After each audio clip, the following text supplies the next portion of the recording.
سار على نهجه إلى يوم الدين. أما بعد اللهم سبحانك لا علم لنا إلا ما علمتنا وعلمنا ما ينفعنا وزدنا علما. اللهم ربنا آتنا في الدنيا حسنة وفي الآخرة حسنة وقنا عذاب النار. آمين يا رب العالمين. Bapak sekalian yang berkenan Allah Subhanahu wa taala, alhamdulillah di pagi hari ini pada subuh kita dapat kembali menunaikan kewajiban kita salat subuh berjamaah. Meskipun hitungannya 1 kali, tetapi di hadapan Allah itu 10 kali. Sebagaimana dalam sebuah keterangan bahwa ketika sholat diwajibkan itu kan 50 kali ya. Lalu Rasul minta keringanan menjadi 5 kali. Tetapi di hadapan Allah itu tetap 50 kali hitungannya. Hanya saja tata cara pelaksanaannya diringankan. Jadi setiap kali kita melakukan satu sholat itu sama dengan 10 kali melakukan sholat. Karena hakikatnya tetap sama, indallahi wa fil mizani, tetapi dalam pelaksanaannya kita hanya dibolehkan 5 kali semacam itu. Jadi rugi sekali orang kalau tidak menunaikan sholat.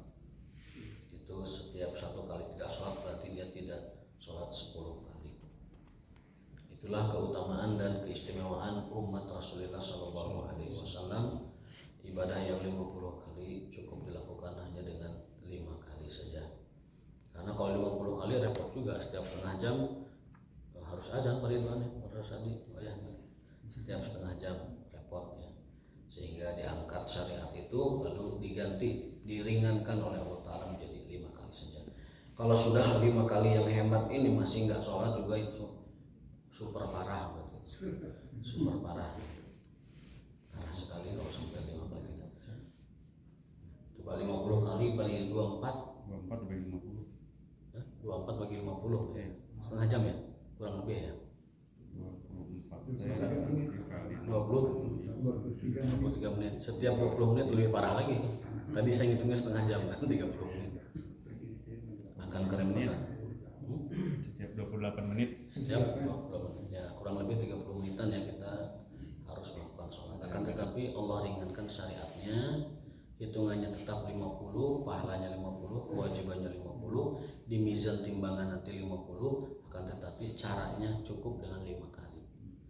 Maka itu adalah anugerah terbesar dari Allah Ta'ala, milutfihi wa karamihi wa rahmatihi li rasulihi wa ummatihi sallallahu alaihi wasallam bi shalawatil khams, dengan cukup melaksanakan 5 kali sholat saja. Adapun kalau yang menambah silahkan, penyempurnanya adalah sholawatun nafilah, sholat-sholat sunnah dan sholat-sholat pengiring, sholat-sholat wajib. Wallahu ta'ala alam bishawab. Baik, sekarang kita lanjutkan kajian hadis kita, namun pertama-tama kita doakan dulu ya.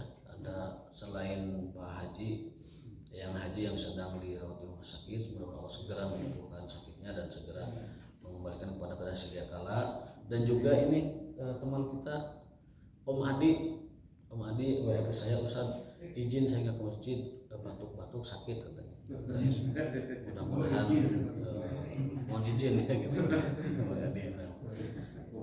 Jadi pendukung Rans berkurang 1 ini ya, pakai sakit. Pendukung Rans. Rans apa? Rans itu klub bolanya Raffi Ahmad. Oh. Sekarang kan beralih dukungannya bukan ke Persib lagi tuh. Sudah pindah ke lain hati. Jadi kalau ada yang ngomongin Persib langsung pergi sekarang. Jadi sekarang bukan bobotoh lagi tapi sudah Rans, beralih kepada Rans. Rans itu Raffi Ahmad dan Sosiet. apa N-nya tuh? Apa Mas? Nagita. Pemantau info yang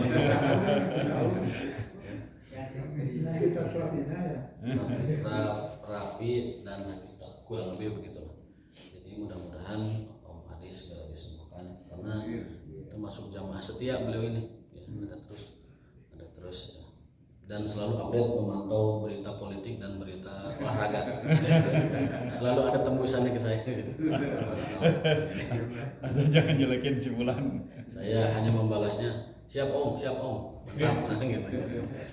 Atau cukup tangan siap. Tapi ala kulli hal natlub min Allah shifa al-ajil wa tahur min kulli dhanbin. Amin. Fa la ba'sa tahurun insyaallah. Allahumma syafa Allah shifaan ajila shifaan la yughadiru saqama shifaan ajilan ghairu ajil ya rabbal alamin. Wa nas'alu ta'ala lahumma al-fatihah. Alhamdulillah bismillah.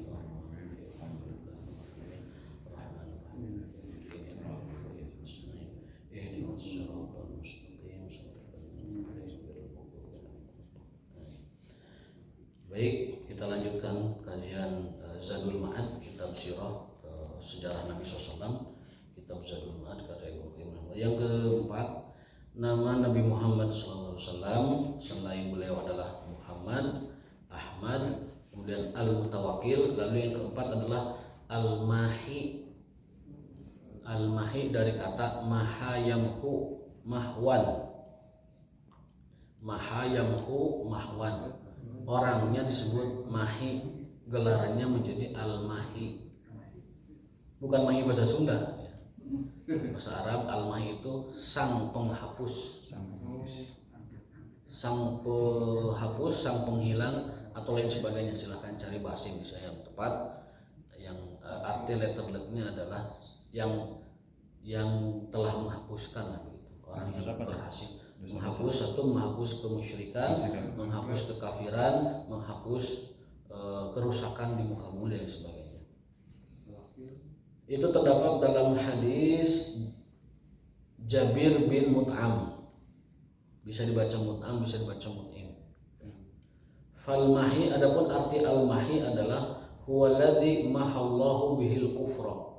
Yang mana Allah dengan Rasulullah SAW telah menghapus kekufuran di muka bumi. Jadi Allah melalui Rasulnya telah menghapus kekufuran di muka bumi. Makanya Rasul itu dijulukinya sebagai Hujjatullah. Para Rasul itu adalah Hujjatullah fil ardi. Kenapa? Karena mereka adalah argumen Allah. Sehingga tidak ada lagi orang yang bisa beralasan di hadapan Allah, saya tidak tahu bahwa engkau adalah Tuhan. Saya tidak tahu bahwa engkau menurunkan agama. Saya tidak tahu bahwa engkau menurunkan Al-Quran. Tidak ada lagi orang yang boleh mengatakan seperti itu. Kenapa? Karena Rasulnya sudah diutus.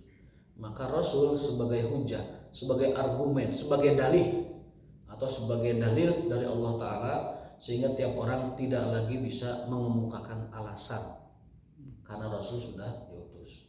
Beda dengan ketika Rasul belum diutus. Contohnya kapan? Contohnya ahlul fatrah, yakni orang yang hidup di masa rentang kewafatan Nabi Isa dan kelahiran Nabi Muhammad. Itu selama 500 tahun. 500 tahun ini tidak ada Nabi, tidak ada Rasul. Maka orang yang hidup di zaman itu disebut ahli fatrah. Ahli fatrah itu nasibnya itu ada 3. Bisa jadi kalau dia berada dalam fitrahnya, dia masuk surga. Bisa jadi mereka diposisikan di sebuah tempat yang tidak ke surga, tidak ke neraka. Ada tempat namanya Al-A'raf. Al-A'raf, kalau manjilah istilah Mu'tazilah, jadi istilah jadi tempat di mana itu antara surga dan neraka. Itu namanya Al-A'raf. Wa nada ashabul a'raf rijalan. Dalam surah Al-A'raf ada itu. Yang ketiga, mereka itu dimasukkan ke surga semuanya.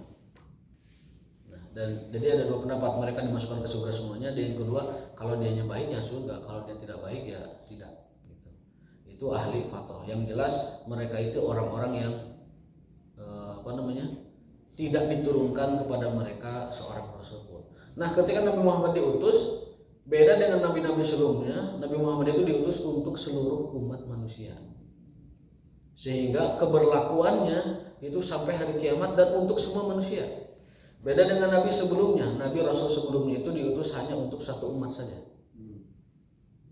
Nabi Isa untuk Bani Israel, Nabi Musa untuk Bani Israel dan bangsa Mesir. Ya. Nabi-nabi sebelumnya, semua Nabi zaman dulu itu untuk satu umat saja. Tetapi Nabi Muhammad khusus untuk likafatil wara wal jin, diutus untuk bangsa manusia dan bangsa jin seluruhnya. Jadi jin pun harus beriman kepada Nabi Muhammad. Begitu juga manusia. Kalau yang kufur berarti dia kafir kepada Allah Subhanahu wa taala. Nah, beliau itu dijuluki Al-Mahi karena Allah telah menghapus kekufuran dan kemusyrikan di muka bumi melaluinya, melalui Rasulullah sallallahu alaihi wasallam. Walam yumhal kufru bi ahadin minal khalqi ma muhya bin nabi.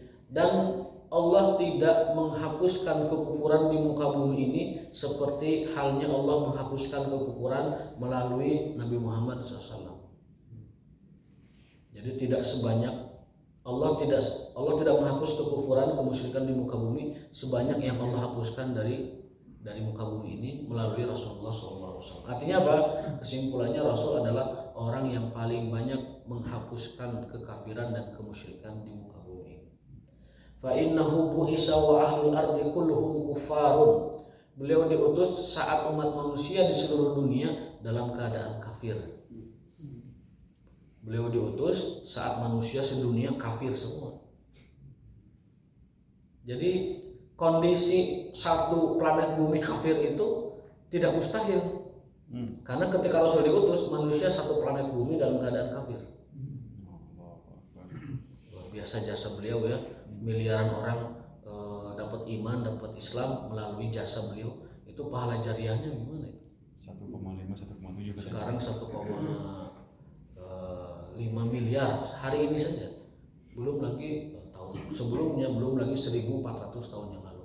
Makanya beliau adalah orang yang paling banyak mendapatkan jariah dari umat manusia.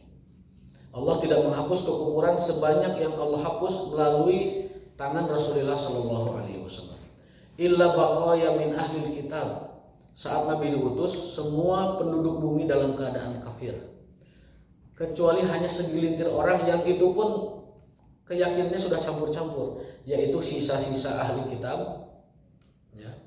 Kemudian itu yang masih agak mendingan, sisa ahli kitab. Tetapi yang lainnya itu sudah parah, seperti ubadu ausan, para penyembah berhala, penyembah batu, penyembah arca, penyembah benda-benda ya. Itu merajalela. Wa yahudu maghdubu alaihim, Yahudi yang tersesat. Kemudian Nasara dhalin, Nasrani, Yahudi yang dimurkai, dilaknat, dan juga Nasrani yang tersesat. Ya, wasabi'ah dahriyah, dan kaum sabiin yang berprinsip Renaissance. Dahriyah itu Renaissance. Jadi yang namanya manusia itu kelak akan kembali kepada asalnya. Ada Renaissance. Renaissance itu prinsip sobiin di antara akidahnya. La ya'rifuna rabban wala ma'adan. Mereka ini semua sisa pengikut ahli kitab, para penyembah batu berhala, orang Yahudi yang terkutuk, terlaknat, orang Nasrani yang sesat, itu kata penulis buku ini, la ya'rifuna rabban wala ma'adan. Mereka sudah kehilangan arah, tidak mengenal Tuhannya, dan tidak mengenal jalan pulang kembali kepada Allah Subhanahu wa taala. Sudah tersesat. Wa baina ubadil kawakib, di antara mereka ada penyembah planet dan bintang-bintang. Wa ubadun nar, dan penyembah api. Apa itu? Zoroaster atau Majusi. Itu Rasul ketika diutus keadaan seperti itu. Karena beliau diutuskan abad ke-6. Abad ke-6, 670 menjelang abad ke-7. Itu di Indonesia itu abad ke-7 itu sedang jaya-jayanya kerajaan-kerajaan Nusantara. Abad ke-7 ya. Jadi gambaran umum penduduk dunia saat itu, lihat saja abad ke-7 bagaimana kondisi umat manusia saat itu. Rata-rata adalah kerajaan-kerajaan yang pagan, ya, kerajaan penyembah batu, penyembah arca dan lain-lain sebagainya. Kemudian di antara mereka juga wa falasifatul la ya'rifuna syara'i'al anbiya. Di antara mereka ada juga yang berakalnya, para filosof, para filsafat. Itu pun mereka tidak mengenal syariat para nabi. Jadi Aristoteles, kemudian siapa tuh Plato, kemudian siapa lagi selain dua itu pun mereka tidak kenal nabi. Jadi filsafatnya hanya berdasarkan logika saja, tidak berkaitan dengan wahyu. Wala yukiru nabiha, bahkan di antara mereka yang kenal nabi pun tidak mengakui kenabiannya. Famahallahu subhanahu wa bi rasulihi dzalika hatta dhahara dinullah. Lalu Allah menghapus seluruh kekafiran kemusyrikan itu dengan melalui rasulnya yaitu Muhammad SAW. Maka muncullah agama Islam, dan agama Islam menang dari agama-agama yang lain pada zaman itu, ya. Wa balagha dinuhum ma balaghal lailu wan nahar. Sampai-sampai Islam ini menjangkau tempat yang dijangkau oleh malam dan siang. Artinya Islam ini masuk ke seluruh penjuru dunia. Selama ada sinar matahari, ada Islam di sana. Selama ada malam, ada Islam di sana. Itulah yang disebut dengan Islam itu, kata Rasul, akan sampai kepada daerah-daerah yang dijangkau oleh siang dan malam. Seluruh dunia. Ketika masih hidup. Ketika masih hidup dan setelahnya diteruskan oleh para sahabat ya, dan para tabi'in. Setelahnya aja. Masih hidup siapanya? Masih hidup Rasulullah. Masih hidup Rasul belum. Ketika sampai meninggal itu sudah ke seluruh dunia. Belum. Ketika Rasul wafat itu kan Romawi belum ditaklukkan.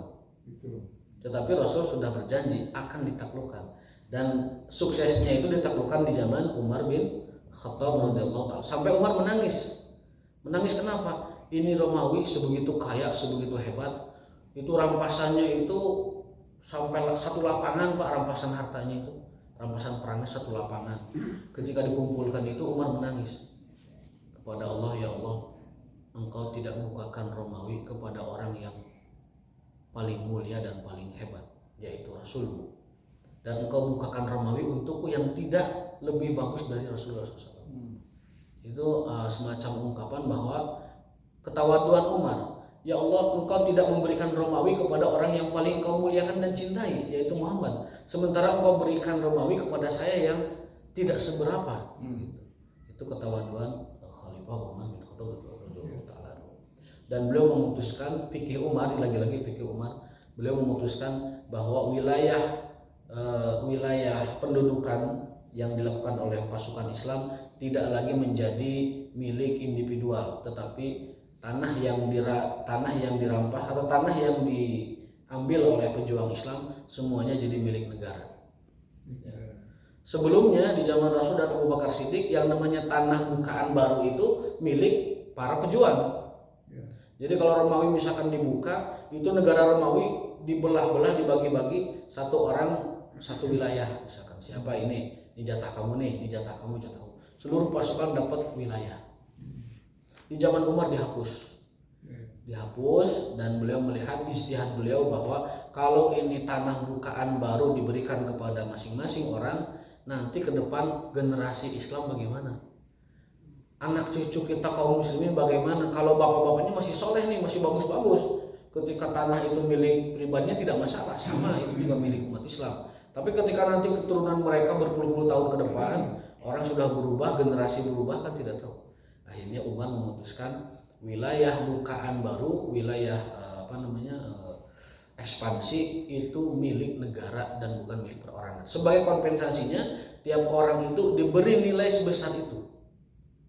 Diberi sebesar itu dalam bentuk uang ataupun emas, sebagai penghargaan dari keikutsertaannya dalam jihad fisabilillah. Tetapi tidak diberikan teritori, tidak diberikan tanah bukaan, tanah wilayahnya. Nah, para pejuang itu tidak digaji kan? Mereka korban harta sendiri kan? Ya, mereka tidak digaji, mereka itu nanti mendapatkan dari bagian dari ghanimah, rampasan perang yang didapat setelah mengalahkan musuh. Kalau melalui jihad, kalau tidak melalui jihad, maka rampasannya disebut dengan fai.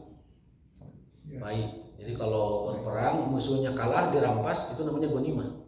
Tapi kalau mau perang musuhnya sudah kabur, ditinggalkan wilayah dan properti serta kekayaannya, itu namanya fai, ya, tanpa berperang. Nah, sesatnya orang sekarang itu arti-arti ghanimah, arti-arti fai itu disalahgunakan, disalahpahamkan, sehingga kelompok-kelompok tertentu yang ekstrim, kelompok-kelompok yang tidak bersandi kepada kitabullah dan sunnah Rasulullah, menafsirkan dan mengartikan arti-arti mustalah istilah semacam itu sesuai dengan kemauannya sendiri. Bahasa Sundanya tuh seenak udele dewe gitu ya. Jadi menafsirkan kata-kata itu sehingga dia merampas, mengambil, merampok, mencuri, membegal dengan dalih bahwa ini adalah untuk perjuangan. Nauzubillah min dzalik, mereka telah mengotori syariat, mereka telah mengartikan syariat dengan cara yang tidak bijak dan salah, tidak berdasarkan ilmu yang jelas. Kemudian wasarat dakwatuhu masirata syamsi fil aqtar, dan dakwah Rasul telah sampai ke seluruh penjuru di mana cahaya matahari sampai di sana. Sekarang Islam itu dimanapun ada, Pak. Selama ada matahari, ada Islam di sana. Ya. Itu berkat jasanya Rasulullah SAW. Pernah Rasul itu berjanji begini, nanti kalau Islam sudah berkembang, tidak akan ada lagi orang yang takut berjalan dari Makkah ke San'a, dari Mekah ke Yaman, nggak ada yang takut lagi. Bahkan yang disebutkan di situ gambarnya itu wanita. Kalau Islam sudah berkembang, Islam sudah ajak, sudah menguasai, maka tidak akan ada lagi orang yang takut berjalan dari Mekah ke Yaman, dari Damaskus ke San'a, nggak ada yang takut lagi. Bahkan kalau perempuan berjalan dari Damaskus ke Yaman, tidak akan takut apapun, saking amannya. Kecuali dia takut kepada serigala atau anjing yang menolong begitu ya. Itu gambaran Rasul menggambarkan bahwa kelak setelah sepeninggal beliau Islam akan menguasai dunia, dan keamanan itu sangat-sangat dirasakan sampai seorang wanita sendirian berjalan dari Damaskus ke Yaman atau dari Mekah ke Yaman itu tidak merasa takut apapun.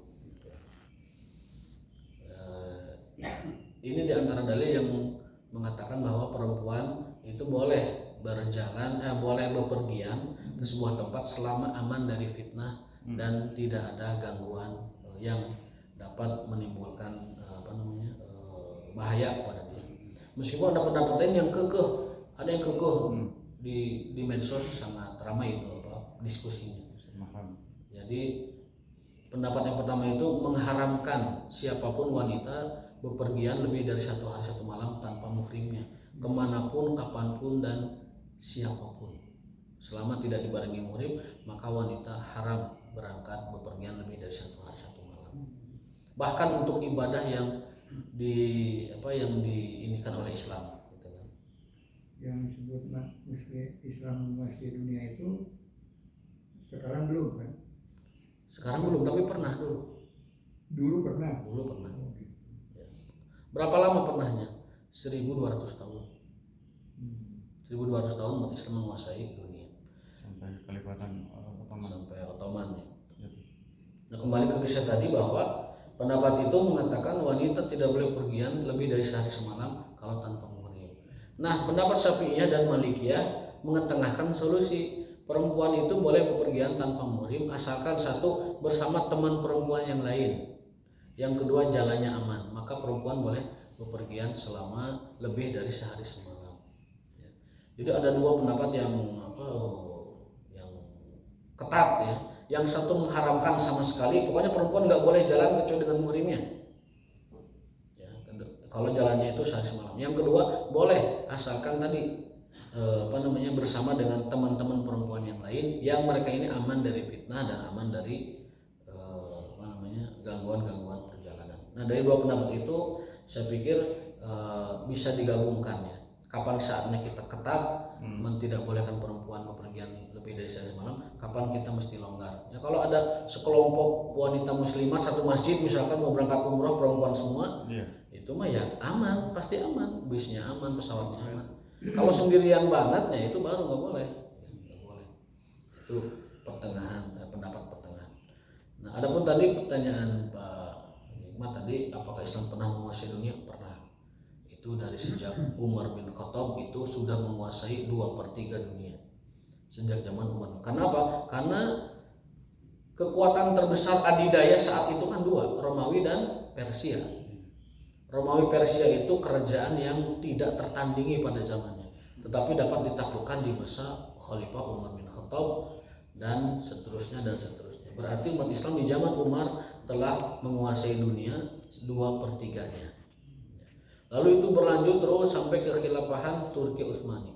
Zaman Abbasiyah kita superior. Di zaman Umayyah apalagi sebelumnya itu juga superior. Lalu zaman khalifah berikutnya sampai terakhir zaman Turki Utsmani, memang itu tidak sesuperior zaman Umayyah Abbasiyah. Hanya saja memang kekuatannya diperhitungkan.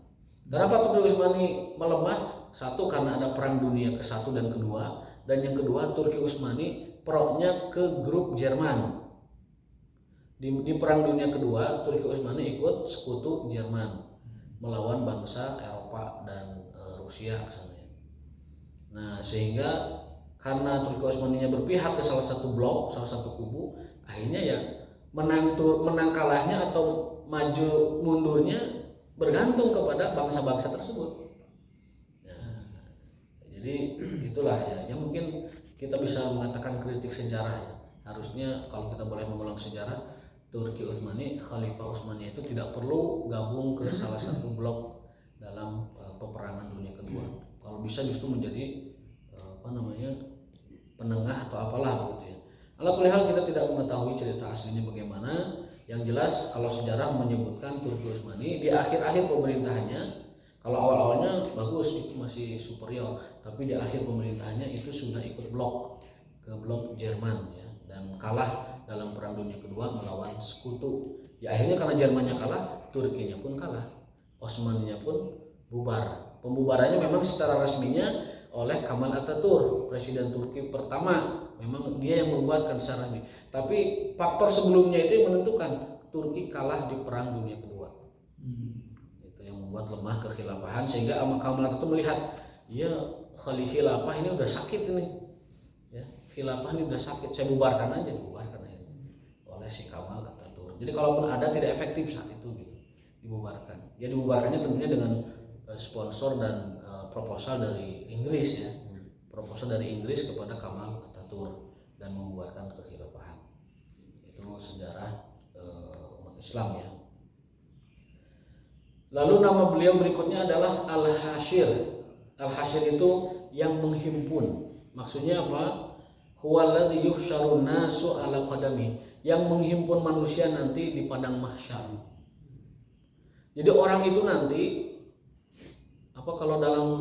kalau di wilayah parkiran itu suka ada assembly point, titik kumpul.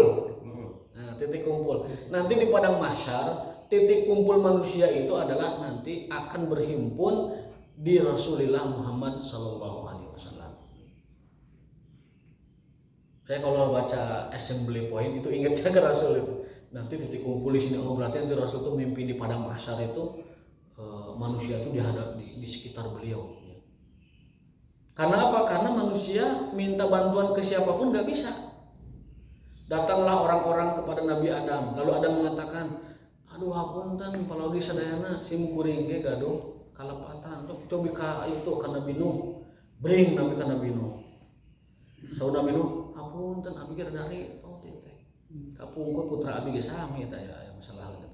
Kemudian bring ka Ibrahim, bring ka Musa juga sama, aku juga punya kekeliruan. Coba kamu ke Isa bin Maryam, bring ke Isa bin Maryam. Lalu Isa bin Maryam mengatakan, saya pun tidak bisa memberi syafaat. Ya, dan dia pun ada masalah ya, karena umatnya menuhankan dia. Lalu setelah itu Nabi Isa berpesan, pergilah kalian kepada Rasul terakhir Muhammad SAW. Lalu ketika manusia berhimpun di sekitar Nabi Muhammad, beliau mengatakan, ana laha, akulah pemilik syafaat itu. Akulah pemilik syafaat itu. Akulah orangnya, kalau bahasa kitanya, akulah orangnya. Lalu beliau memberikan syafaat uzma kepada seluruh manusia agar disegerakan hisab penghitungannya. Karena apa? Karena manusia berpikir kondisi padang mahsyar itu sudah sangat sulit. Setiap orang mandi keringat dan kepanasan, sehingga minta segera dihisab. Kalau sudah dihisab ya manawi beres ya masalah berikutnya kita hadapi. Sehingga mereka meminta kepada Rasul, ya Rasulullah, mintakan kepada Tuhanmu agar segera sidang mahsyar ini dibuka. Lalu Rasul memohonkan kepada Allah untuk segera diselenggarakan sidang mahsyar, sidang peradilan terbesar ya, sidang mahsyar. Nah, lalu Rasul memberi syafaat kepada umat manusia, namanya syafaat uzma dan syafaat khassah, syafaat khusus. Jadi syafaat ada dua, ada syafaat umum, ada syafaat khusus.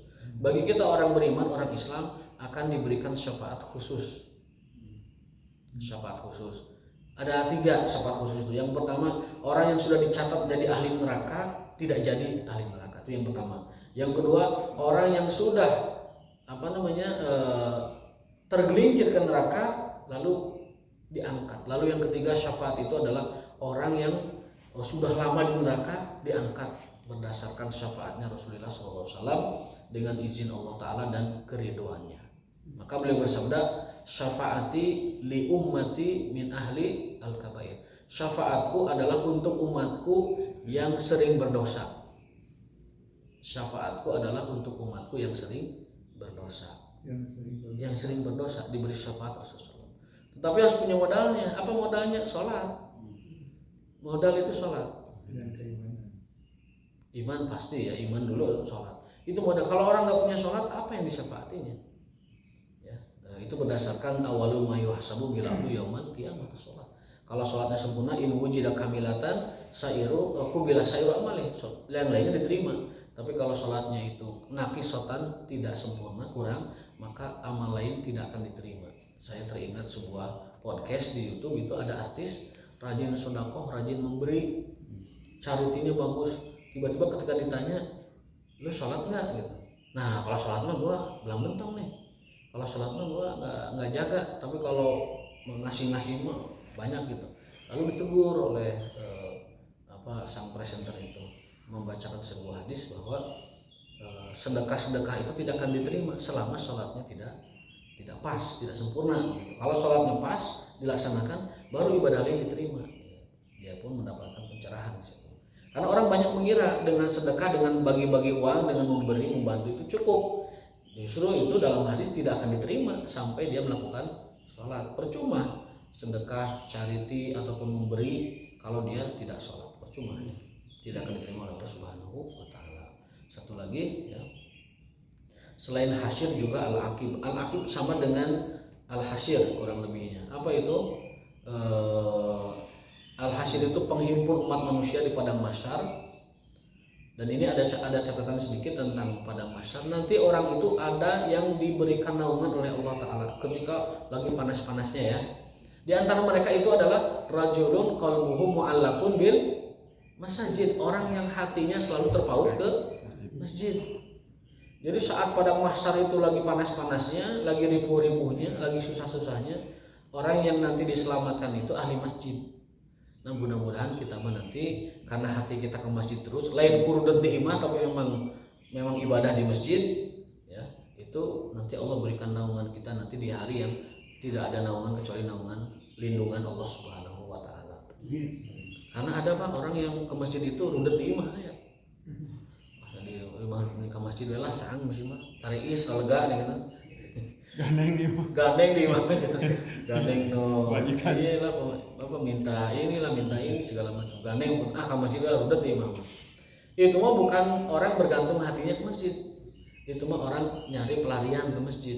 Akan berbeda dengan orang yang hatinya terpaut terkait ke masjid dengan orang yang ke masjid karena nyari sesuatu. Mudah-mudahan berdasarkan hadis itu kita termasuk golongan yang Allah berikan naungan. Amin ya rabbal alamin. Sehingga selamat kita di padang mahsyar dan dihimpun bersama Rasulullah SAW. Nah mungkin itu 2 nama saja, yaitu Al-Mahid dengan Al-Hasyr. Saya mau cerita 2 poin Pak saya. Waktu pasca Covid kemarin Pak, Covid lalu turun, Covid nggak ada, itu orang sudah beraktivitas kan. Ada teman-teman saya dari kalangan jamaah tabligh itu pergi huruf ke Pakistan Pak. Setelah huruf di Pakistan ada musyawarah, ada istimewa di sana, pulang Covidnya naik lagi. Oleh Ruhut bin Sa'ad di lampu merah lagi. Itu Pak di airport Soekarno-Hatta manusia membludak dan dicegat nggak boleh keluar. Satu persatu didata harus dibawa ke Wisma Atlet. Di apa istilahnya di karantina kan 7 hari 14 hari kan ya. Itu kata teman saya mau cerita jangankan masar gitu ya, sudah penuh katanya itu Pak, orang tunggu yang kedatangan itu. Dia cuma bisa ngapa, mau datang ke counter itu manusia itu sudah, mau datang ke tempat orang memeriksa itu manusia itu sudah nggak ketahan katanya, sudah jubel-jubelan.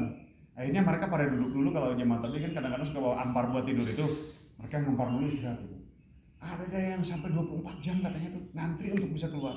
Nanti dari situ didata, di swab, sebagian dimasukin, hampir semua dimasukin ke Wisma Atlet, dikurung. Anehnya katanya yang asalnya sehat karena kelamaan di Wisma Atlet 2 minggu 14 hari malah jadi kena COVID di Wisma Atletnya. Jadi kering ya.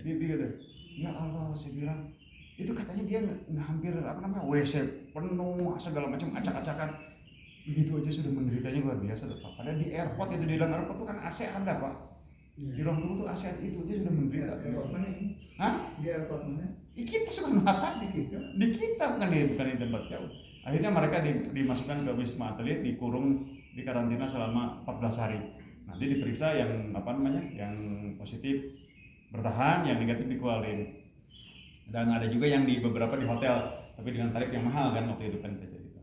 Nah itu cerita yang satu, betapa kalau dalam suatu antrian penungguan itu sangat melelahkan.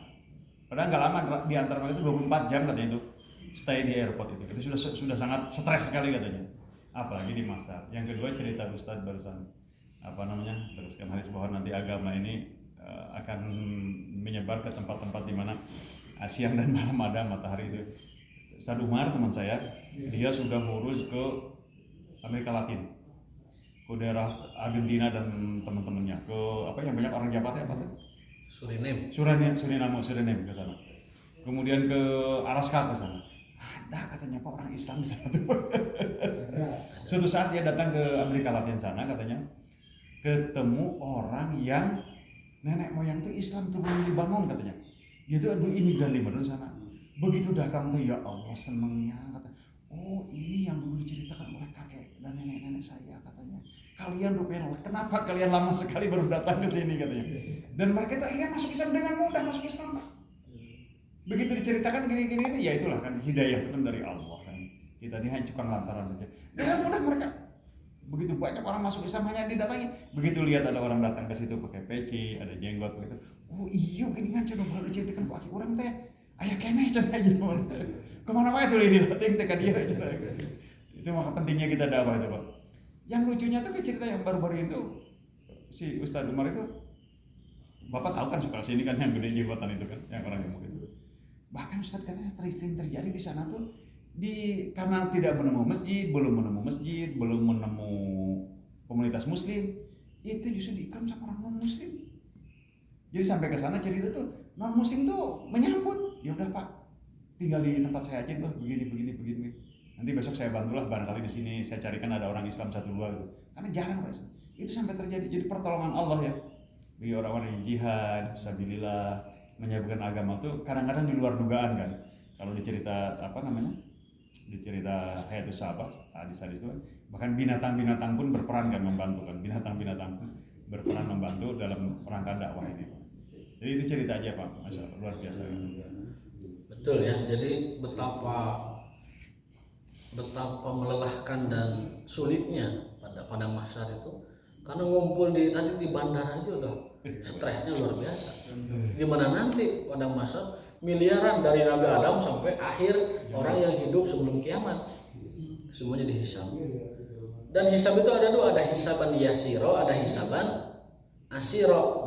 Dalam Quran itu kan ada hisaban yasiro itu, kata Nabi begini, orang yang dihisab pasti masuk neraka. Orang yang dihisab pasti masuk neraka. Maksudnya hisab yang detail. Audit yang detail. Orang beriman itu hisabnya hisaban yasiro. Bagaimana hisaban yasiro itu? Hanya ditampilkan. Mana yang soleh? Ini. Nah orang yang dieureunkeun stop tinggal amanah raja dia misalkan banyak gitu. Bansos sama ya jangan. Aya bansos tadi nyesar sekian can dibalikeun. Kamu masih di hari ini detail. Nah, orang yang dihisab detail itu sebagaimana Nabi SAW, man husiba udriba. Barang siapa yang dihisab secara detail pasti masuk neraka. Adapun orang-orang beriman yang tidak banyak beban hisabnya, itu adalah hisaban yasiro. Cukup dengan yu'radu alaihi, hanya ditampakkan saja. Sakolebat hisabnya orang beriman. Wah, ieu mah aya di Al-Kausar geus lulus lah ieu mah. Gitu.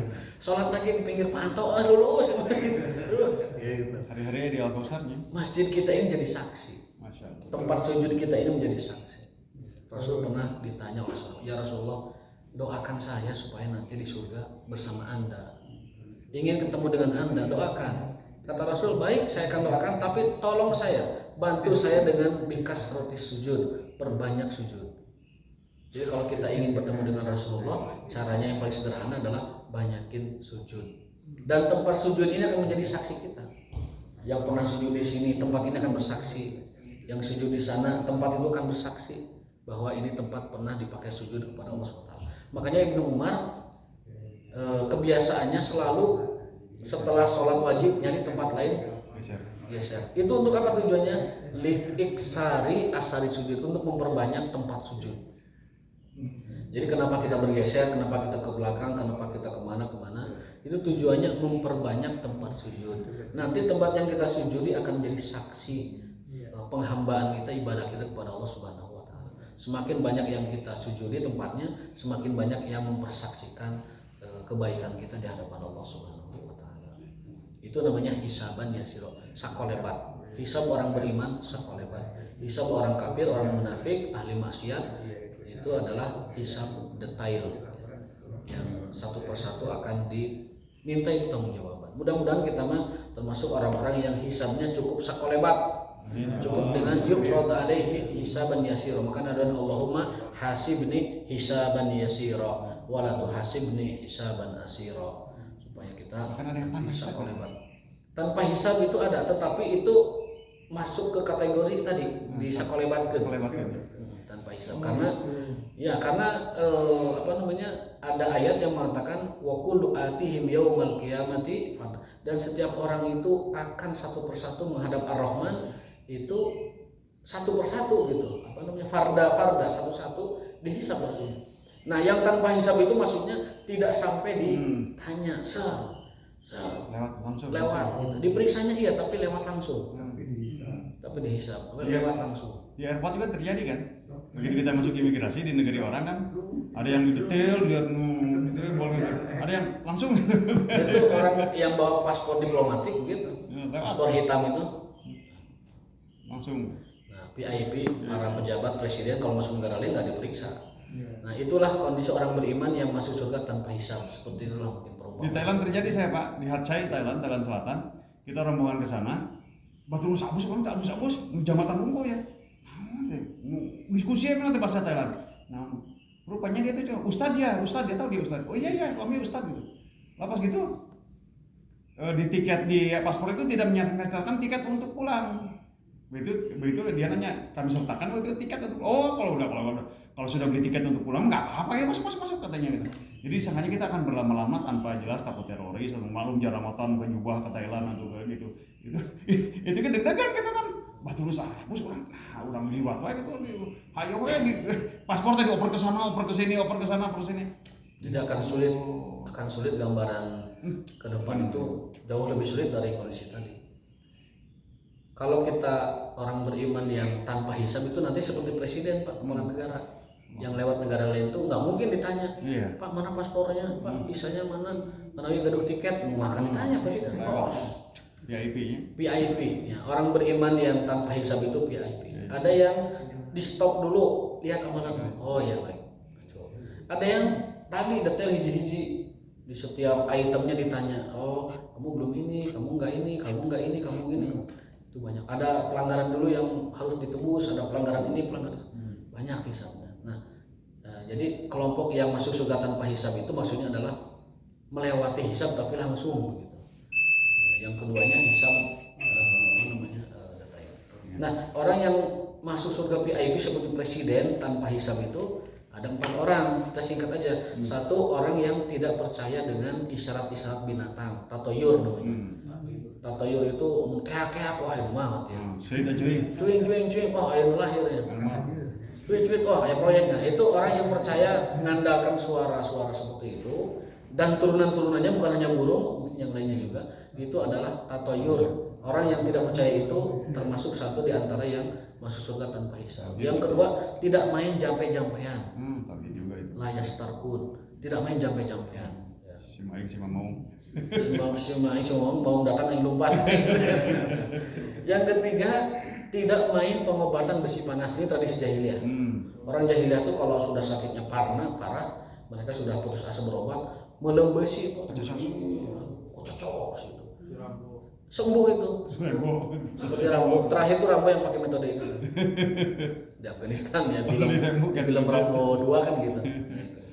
Itu dalam Islam tidak boleh ya, karena itu melukai diri. Yang terakhir, dia hanya tawakal kepada Allah SWT. Jadi 4 orang ini, satu tidak percaya isyarat hewan, yang kedua dia tidak main jampe, yang ketiga dia tidak main obat besi panas, yang keempat bertawakal kepada Allah. Itulah mereka yang kata Nabi akan dimasukkan ke dalam surga tanpa hisab. Tauhid bersihnya. Berarti intinya tauhid bersih. Tauhid bersih, tidak ada kemusyrikan, tidak ada kekafiran, tidak ada yang merusak la ilaha illallahnya, itu ala tul mubasyaratan langsung ke surga. Makanya kita jaga betul ini tauhid. Jangan sampai ada noda-noda kemusyrikan, jangan sampai ada noda-noda keraguan, jangan sampai ada noda-noda kekafiran. Auzubillah min dzalik. Wallahu taala alam bissawab. Wallahu taala bi muradihi. Kita tutup dengan doa kafaratul majelis. Subhanallah.